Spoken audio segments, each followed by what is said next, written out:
mengidolakan para artis. Ada yang mengidolakan vokalis ST12, ada yang mengidolakan Saskia, ada yang mengidolakan Ariel Peter Pan,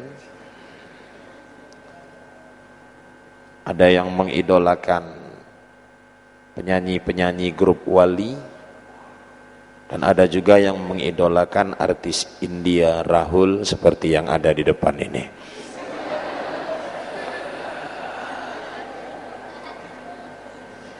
Tapi sayang, banyak generasi kita yang jarang sekali mau menjadikan Nabi Muhammad SAW itu sebagai idola dalam kehidupannya.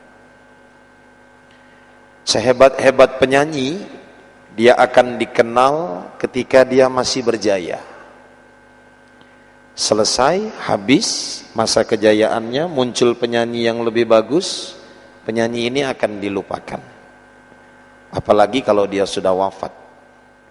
Tapi sampai hari ini Nabi Muhammad namanya tetap disebut di muka bumi Allah ini. Kalau cerita ganteng, ya lah penyanyi-penyanyi itu sama Nabi, mana ada apa-apanya.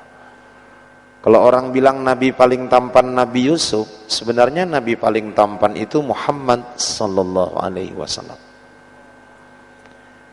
Walaupun tidak saya bantah, setiap yang namanya Yusuf memang tampan pula orangnya. Kalau itu memang nggak bisa kita bantah.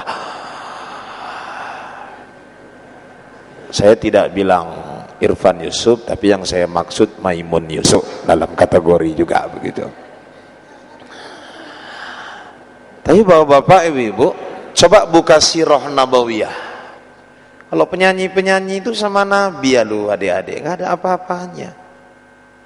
Ariel, vokalis grup Wali itu alah, jauh lah.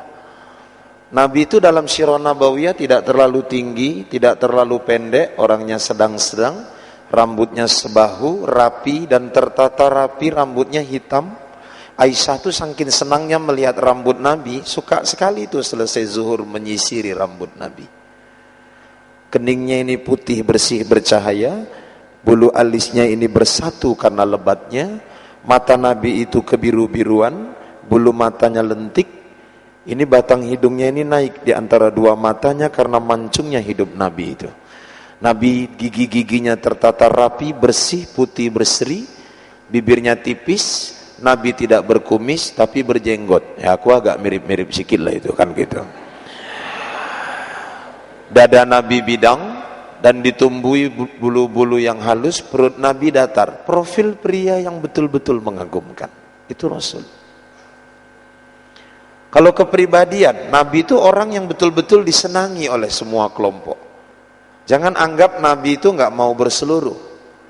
Kita ingat dulu waktu Nabi berbincang dengan seorang nenek-nenek yang datang menemui Nabi. Ya Rasul, aku ini masuk surga nggak?